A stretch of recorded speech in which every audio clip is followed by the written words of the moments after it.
The Main Stand is brought to you by Saltire Energy, who continue to lead the way in the oil industry when it comes to specialist equipment rental. By Lux Scott, a jet-class luxury vehicle company. Look out early in the new year for some very special offers with P&J Live. By Fowler Mackenzie, established in 2001, an industry leader when it comes to all your roofing and cladding needs. And by HCS, a Scottish engineering company who have built a huge reputation for manufacturing high-quality bespoke equipment for the oil industry. Good morning, how you doing? A very warm welcome to Ali Beg ABTV. This is the Main Stand. So in effect, what this programme is quite simply a magazine type of show. I decided to bring it to you on a Saturday morning because the last couple of episodes clashed with the World Cup. So I thought we'd sit in this time slot, which I think kind of works. So thank you for watching. I really hope you enjoy today's show. It's a busy one for you, as it always is. So in a moment, I'm going to be speaking to Nortshound 1's sports editor, Dave Galloway. We're going to be looking back on all the news that has come out of Pittodrie this week. And on Monday, it will see the 18th anniversary of the sad passing of our cult hero, Hicham Zerouali. So my plans for Monday is to make a special tribute show, and I'm going to be jumping on with a few of his former teammates and hopefully you guys, the fans, as well, to reminisce about Zero. So I spoke this morning with Eugene Daddy, and I've got a little bit of a soundbite for you a little bit later. So that's all to come. It's a very busy show. Right, let's start with the week that was.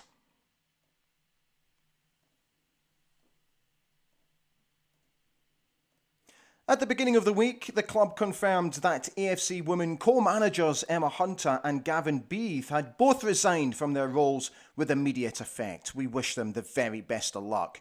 Also this week, the Dons were drawn against West of Scotland Premier League club Darvel in the Scottish Cup. The game will go ahead at Recreation Park, which has a capacity of just over 2,000. And here's a ticket update. The Dons have sold over 12,500 tickets for our Viaplay Scottish League Cup semi-final against Rangers. That is the week that was. As you would expect, with the size of a club like Aberdeen, there's always something of note and interest. If you would like to have your say, as always, get in touch via the normal route on YouTube, and I will do my best this morning to read out all of your comments. I'd love to hear from you. Tell me how you're doing, what your plans are for the weekend. Okay, so as promised, I caught up with Northsound 1 sports editor Dave Galloway, where the two of us looked back on all the news stories that came out of Pittodrie this week. Here's Dave. Good morning. How the devil are you? Thank you for jumping on. So, usually during this time, it's actually quite a quiet time for newspaper stories and newspaper gossip, but I've managed to pick out at least 3 stories that came out of particularly the local press this week. The first one from Captain Anthony Stewart, which I found particularly interesting, where he has said he is confident that Aberdeen will cut out their defensive frailties at set pieces. Dave, let me tell you, they have to. Full stop. Ali, it's undermining their season because, you know, it's been the Dons' Achilles heel, hasn't it? Giving away soft and silly goals. I mean, they're the third highest scorers in the Premiership, the highest scorers outside the Old Firm, which is great. And they've played some really, really good football. I think some of the best attacking football in years for me, for Aberdeen, and that's really exciting to see. But 23 goals conceded in 15 games, that ain't good enough in anybody's language, is it? And that's just the league games, of course. That tells you there's work to do. And like I say, and it's undoing the really good stuff further up the pitch. But that raises a few questions, doesn't it? They've been sticking with a back three. Do they need to go to a back four? If so, what happens further up the park? What happens to the back three personnel? Would you put McCrory into midfield, maybe Richardson right back, Coulson left back? That's maybe what some fans would do. Further up, I really like the front two of Majowski and Duke. So if you've got a back four and a front two, does that mean they need to tweak the midfield? It's a good question. I mean, could they maybe have a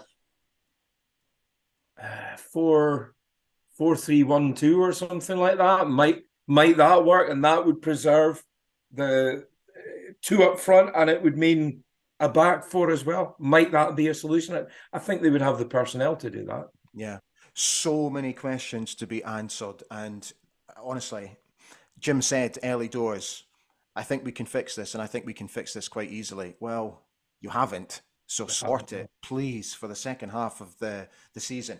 Okay, talking about Jim, I was really pleased to see him actually coming out publicly and thanking the fans for their backing and their support in what is particularly now a very difficult time back home for people with the economic crisis and the recession, and particularly this time of year as well.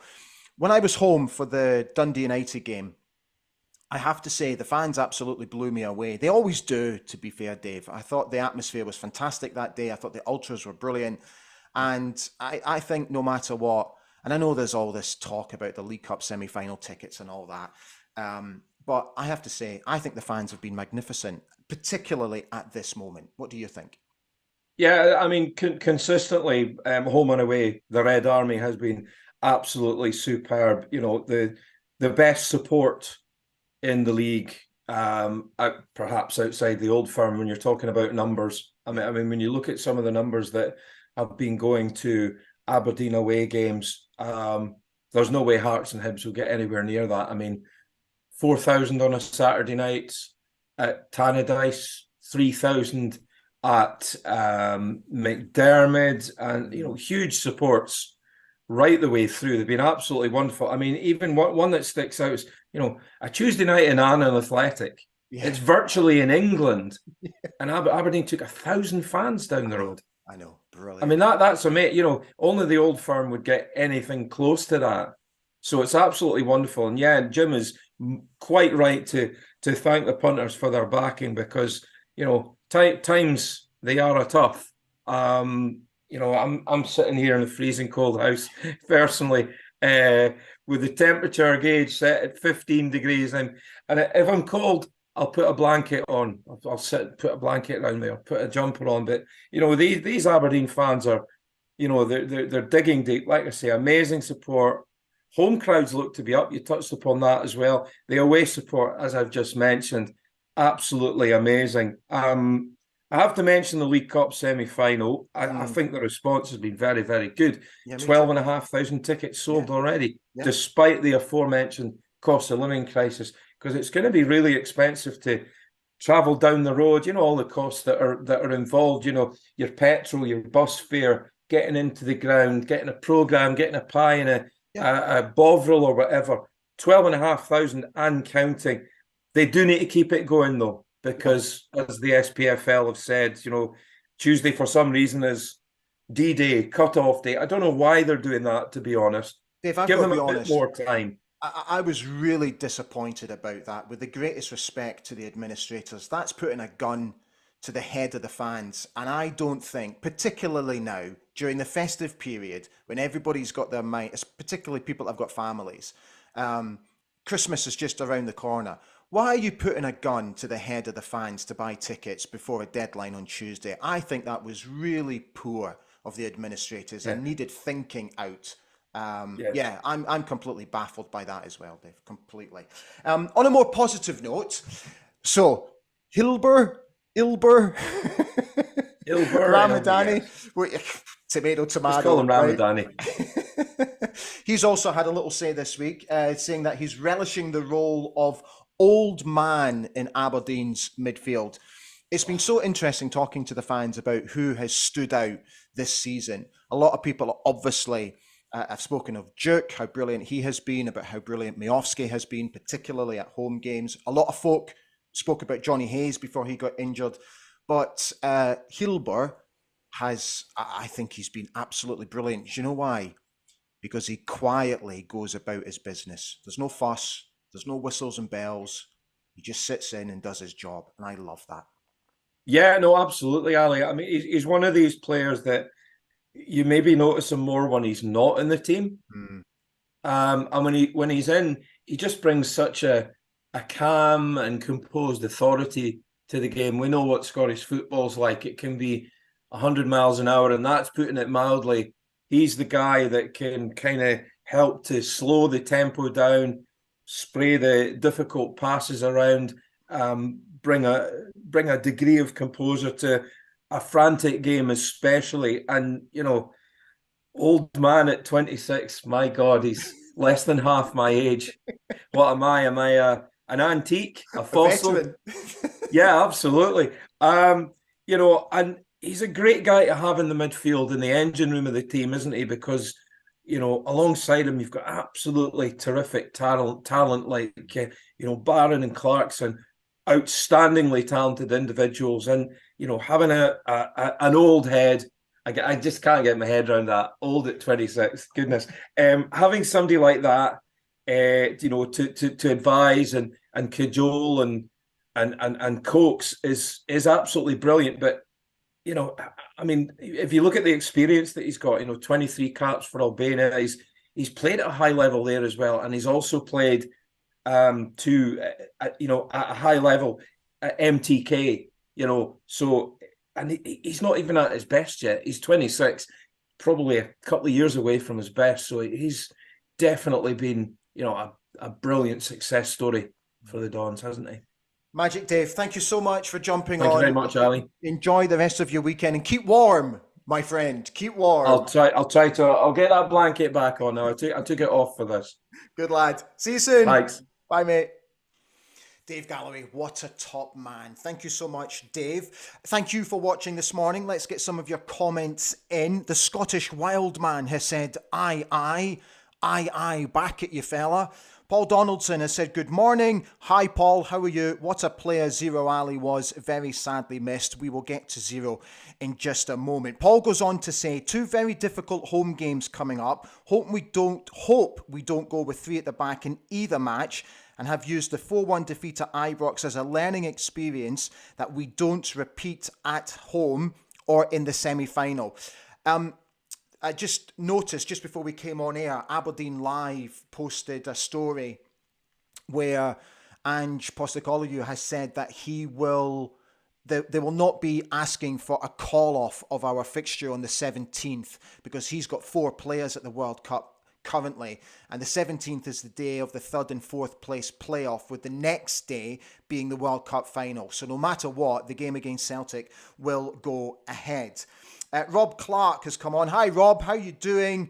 Good morning, Ali. Firstly, thank you for your friendship during the last few days. Absolute pleasure as always, Rob. No need to thank me. Back to football. Do you think we have funds available to buy in the January transfer window, or do we have to bring in loans? This is where I'm at with this.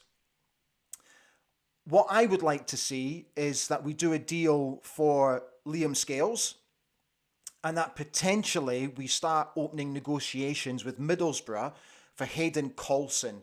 That's what I would like to see, because I think those two potentially could be very important cogs in our engine going forward. So that's where I'm at. Guys, get in touch. We'd love to hear from you. Let me know how you're doing.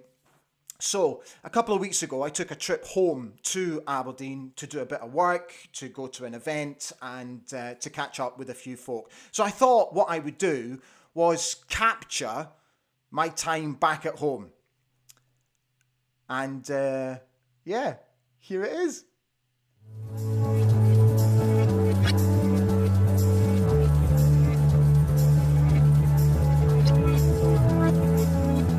Good morning, how you doing?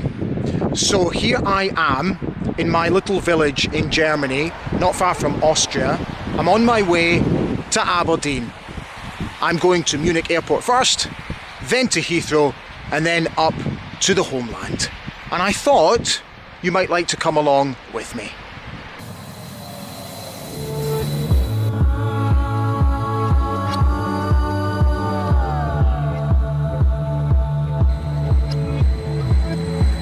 Next stop, London. Made it to London, just. Now, we're on our way home.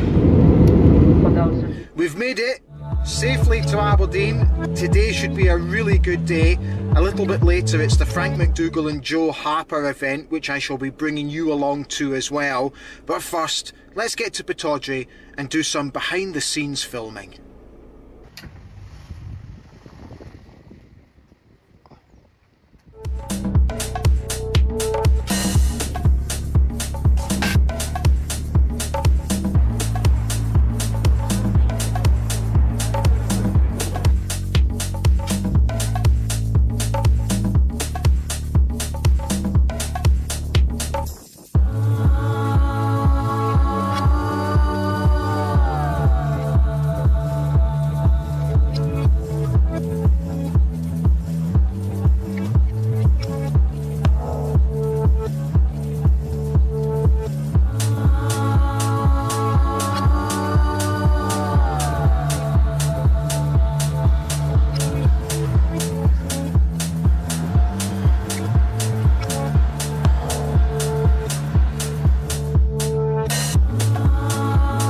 While I was here, I would take an opportunity to come and sit roughly in the same seat that I sat in for my first ever Aberdeen game, which came against Kilmarnock in May 1981. It was actually Joe Harper's last game for Aberdeen, and we lost the game 2-0. And it's quite lovely sitting here, I've got to be honest. It brings back so many memories, and knowing that my dad was just sat at the very next seat, it's quite touching actually.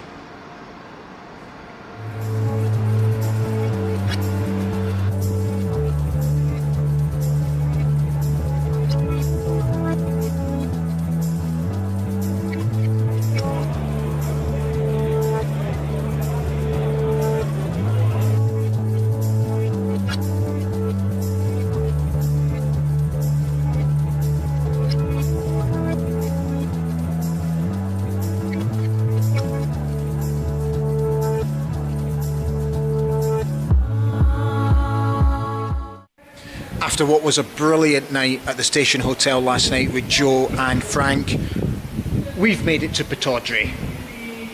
Now going to be doing a bit for Nortshound, and then hopefully watching the Dons get a good win against Dundee United before the World Cup break. It's so weird being in the stadium this early when it's this quiet.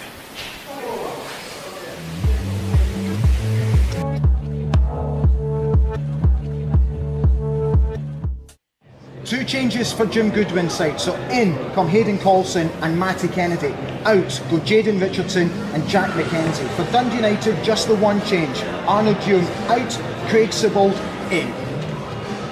What a nice way to end my trip home, with the Dons winning 1-0. That's it, I'm done. Going home to see the family. Let's get to the airport.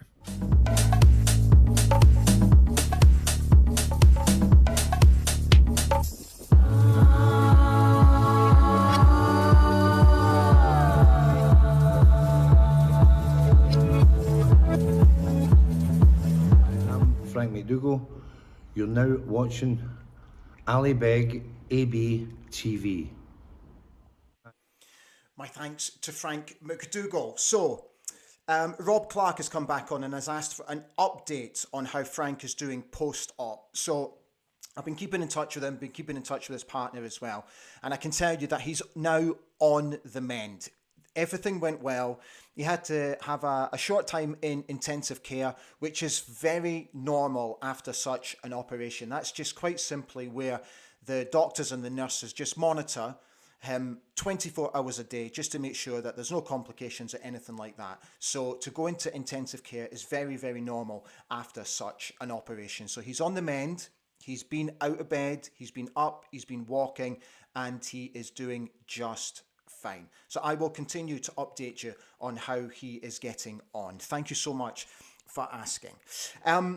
So a lot of you have commented about The Vault, the shows that I've been doing recently with a host of ex-Aberdeen players.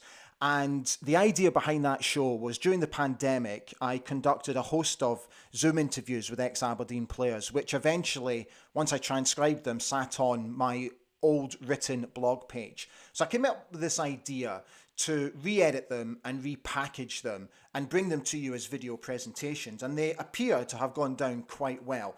The next one that I'm going to be bringing you is from former Aberdeen midfielder Andy Watson. And Andy was fascinating. He was extremely humble about his time at Aberdeen. And this soundbite about being a member of the Cup Winners' Cup winning team, I think, sums his humbleness up. Have a look and tell me what you think. I count myself as being one lucky loon to have played for Aberdeen in its best era. We'll win the league the first time in 25 years. I'm involved in Scottish Cup finals and I get a Scottish Cup winners medal. I've got a Dryborough Cup winners medal. I nearly didn't mention I've got a fucking Cup winners cup medal. And you still got your medals? Still got all the medals, aye. Still got all the shirts? medals. You have your shirts? No. Oh. Because I gave them all away. Oh, did you? Gave everything up because folk, supporters, family, they like these things. Here, have it. Yeah. So truthfully, I wouldn't change anything. Thank you to Andy Watson. That will be coming to you very soon. If you haven't already subscribed to Ali Beg AB TV, I would be extremely grateful if you would consider clicking that old subscribe button and jumping on board. The reason that I ask for that is because we're edging ever closer to 1,800 subscribers. And the bigger that this channel becomes, the more content I can bring to you. And that is obviously the idea of this channel, that I can just bring you continually good, editorially strong Aberdeen Football Club content and get you guys involved just as much. So if you're enjoying the show, please consider subscribing. It would be a huge benefit to us. So Andy Watson will be coming up this week. A couple more people getting in touch. Malcolm Parker said, good morning to everybody. Glad to hear Frank is on the mend. Paul Donaldson has also said that it's good to hear Frank is doing well. Malcolm went on to say, cracking player, very underrated. Yeah, he certainly was. Andy Watson. It's a fascinating interview with Andy. I'll get it edited up this week and I'll get it to you in the next couple of days. So, as most of you know, I love my history. And this is what happened on this day in the football club's history. So back in 1910, Aberdeen beat Rangers for the very first time at Pittodrie, winning the game 1-0. Angus McIntosh with the goal. 10 years previously, Pittodrie played host to its first ever Scotland international match. Scotland beat Wales 5-2 on the day in front of 11,000 fans. So talking about history, I mentioned it earlier. On Monday, we'll see the 18th anniversary of the sad passing of Aberdeen cult hero Hicham Zerouali. So on Monday, my plan is to make a special tribute show to him, where I'm going to be speaking to a host of his ex-teammates, and I would very much like you guys to get involved as well and offer me your thoughts on Zero, who was just a brilliant player, an exciting player, the type of player who, whenever he received the ball, he would make you sit on the edge of your seat because you never knew what was going to happen next. And it was so tragic when he sadly passed away in Morocco after dying in a car accident. And I know that he is still very, very much loved, not just with us, the Aberdeen fans, but particularly in Morocco as well. And I'm hoping to get some insights from some of the friends that I have made in Morocco over the past few years about Hicham. So look out for that on Monday. I will put out a post on social media telling you what time it is, because again, I don't want the show to clash with the football. In the meantime, I caught up with Eugene Daddy earlier this morning, and there is an extended interview with Eugene for Monday's show, but I'm going to bring you this soundbite, and this is where I asked him about Zerouali's friendship with Eugene and how he helped Eugene settle into the football club when Eugene first arrived in the city. This is what he had to say. Very well. As you said, language and everything were difficult at the time. My English were not that good. I won't say that it's still good, but it's better. But but it was easier. It was easier to speak French together. Okay, so when I came in, yeah, he just took me on under his wings and put me on the side of him, beside him on the changing room. So yeah, I was like, come here, son, and then yeah, sit here, and then yeah, I'm gonna help you. I'm gonna help you out, and this is what he did. There we are, Eugene Daddy. What a great guy Eugene is, eh? How cool is it that he was wearing an Aberdeen top as well? I love that, dude. John Grant has come on. Hi, John. How are you? Good morning. It was good to get the win over Dundee United just before the World Cup break, meaning we don't have a 6-week hangover. Could not agree more. A better defence, we could have cemented third place. Do we sign another defender and another creative midfielder? So I just mentioned it earlier, John, that in the January transfer window, personally, what I'm hoping is we start opening negotiations with Liam Scales and potentially with Hayden Coulson as well, whose contract is up in the summer with Middlesbrough. And I think those two could be very important players for us going forward. And because Leighton is doing so well, who knows what could happen with his loan spell at the football club? Might he get called back early? We just don't know. If he does, then I suggest possibly we do need to look at another creative midfielder. Also, just before we finish off, so last night I put out a bit of a fun post about, because Bad Boys Inc. was on a rerun of Top of the Pops. Thank you for all the fun that we've had by posting that. I really enjoyed some of your posts. It really, some of your comments really made me laugh. And as you know, I don't overly take that part of my life very seriously, and I always use self-deprecating humor when it comes to that part of my life. But I do really enjoy the engagement with you guys when it comes to it. And I know that a lot of you are actually quite fascinated by that story as well, which I might digress on in the future. Not now, but maybe in the future, because believe it or not, there was a lot of relationships that were built with Aberdeen Football Club during that time, and how I was able to support the football club during what was a crazy 3 to 4 years. So, as I said, I will digress on that maybe in the future.